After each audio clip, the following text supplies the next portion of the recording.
Hey, what's going on, everybody? Hey, Dolly friends. This is Callie Storm Doll, and today we're jumping into the topic of Ariel and Tinkerbell, the new it girls of the Disney doll shelves. Yes. So I know a lot of people are very excited for the Ariel and Tinkerbell merchandise dolls release, and a lot of people are excited for the films. But I have seen some comments online of people who are not as appreciative. Now, if you guys have not seen my breakdown of these dolls, if you check out the channel, I did do a deeper discussion into the Ariel doll, and I also discussed the Yara Tinkerbell doll as well. But in this video, we're basically gonna more so connect to the good of these dolls and what it actually means being more inclusive, even when it comes to toys, branding, and Disney as a whole. Now, I mentioned this in the other video, so I'll start with this. Is Disney going black? I don't think so. Like I mentioned in the other video, I'll break this down again. Both of these ladies are portraying mythical creatures, meaning that it isn't one set look, it isn't one set skin tone, it isn't one set background. And it's crazy because us as humans as a whole, there is no one look. Even if me and you are, both of us are the same, you know what I'm saying, background, we will still look different. You see what I'm saying? Physical features and stuff like that. So as far as these dolls go, I'm very excited. I'm very excited that they're on the shelves. I'm excited to see them, and I do plan on collecting both. When it comes to mermaids, I'm just going to break this down. I've always since a young child have been a fan of mermaids. It's something about the human being aquatic, being able to swim and things like that. I've always been drawn to mermaids. Now, The Little Mermaid, the original animated film, was one of my top Disney movies of all time, right next to Bambi. Bambi, don't play with it. And right after Bambi was James and the Giant Peach. They were like my top three. Something about going through a struggle, but doing what you got to do. You know what I'm saying? But mermaids have always been it. Now, as of this video, of course, I am an adult, so I have a good perspective on what's going on. I'm still a fan of mermaids, and I'm excited for Halle Bailey's portrayal of Ariel. Now, in the beginning, how did I feel about the news of her being Ariel? I'm not going to say I was instantly happy, because that would be a lie. I was intrigued is the first thing that came to my mind. Like, I wonder what's making them do that. And I am a person of color. You see what I'm saying? But once I sat on it and thought about it, I said, okay, it makes sense. This is an idea, a creature, a design that can be tampered with, if you get what I'm saying. No one can definitively say there's one way for a mermaid to look. No one can say mermaids will look like this, or it makes sense for a mermaid. You see what I'm saying? Nobody can say that. So when I seen this happening, I didn't necessarily think it was agenda, like some people said, because look at the rest of the cast. Eric looks like he stepped right off the pages of the animation. Ursula, now, we can debate with her, y'all. That's a whole nother story. But the father, from what I've seen, is looking just like King Trey. So I can't say that it was an agenda just to make her this way and just to make the movie so. Because if it was an agenda, the father would have been black, like people was pushing for it to be Idris Elba. Ursula would have been Queen Latifah. Come on now. If it was that huge push or surge, if it was that huge surge, that's what I meant, to make the film a type of way, I think they would have made everyone people of color. You see what I'm saying? I don't think that was the case. I think they saw an opportunity to create, and that's what they did. So as far as Halle Bailey goes, I'm very excited. I'm looking forward to it, and I can't wait to see it. As far as the costume design, the look of her, she looks good. It is very, like I discussed on my live the other day. If you guys missed it, make sure you check that out. I did a live discussion on The Little Mermaid. The only thing I'm disappointed with is the CGI, but I know the age we live in is unescapable, so it is what it is. So now we're going to go into my homegirl, Tink Tink. Now, just like I said with Ariel, Tinkerbell is a fairy, okay? Fairies are mythical beings.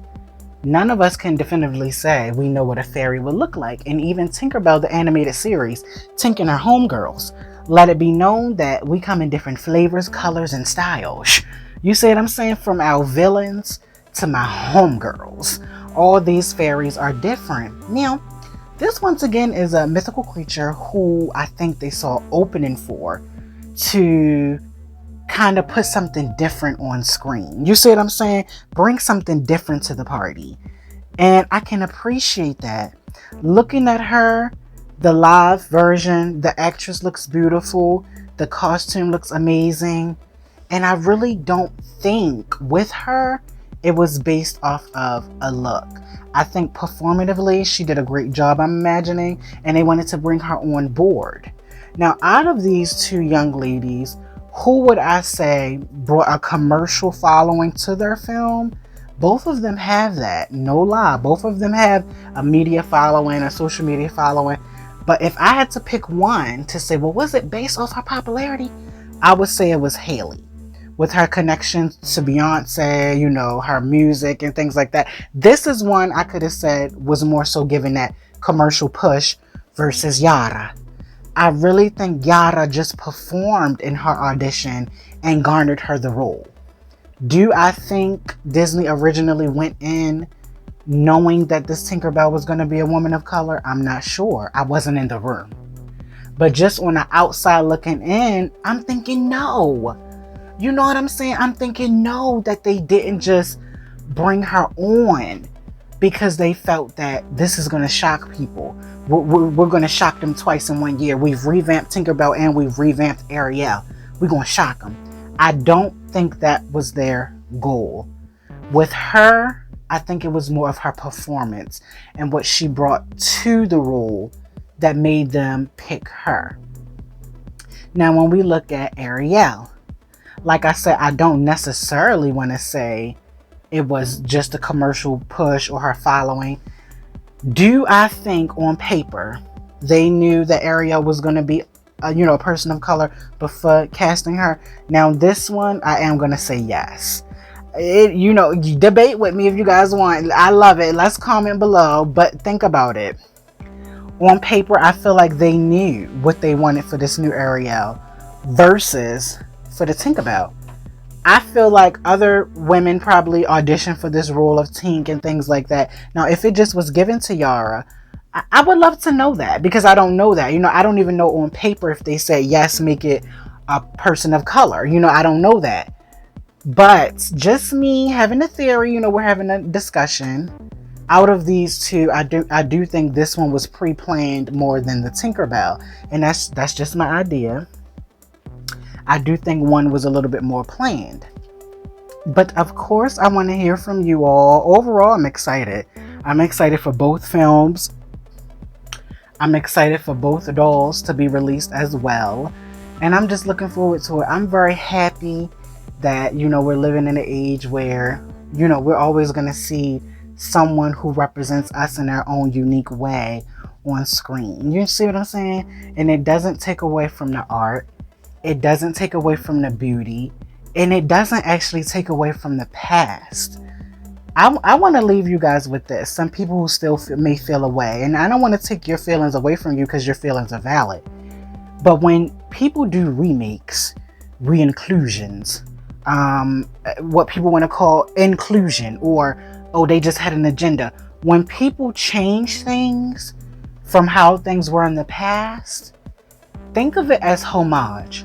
Don't think of it as they're trying to destroy something you love. Think of it as, wow, this item or this thing that I love has really branched off to the point that they have so many different styles, and now different entertainers can portray them now. They're giving homage to this animation that was made years ago.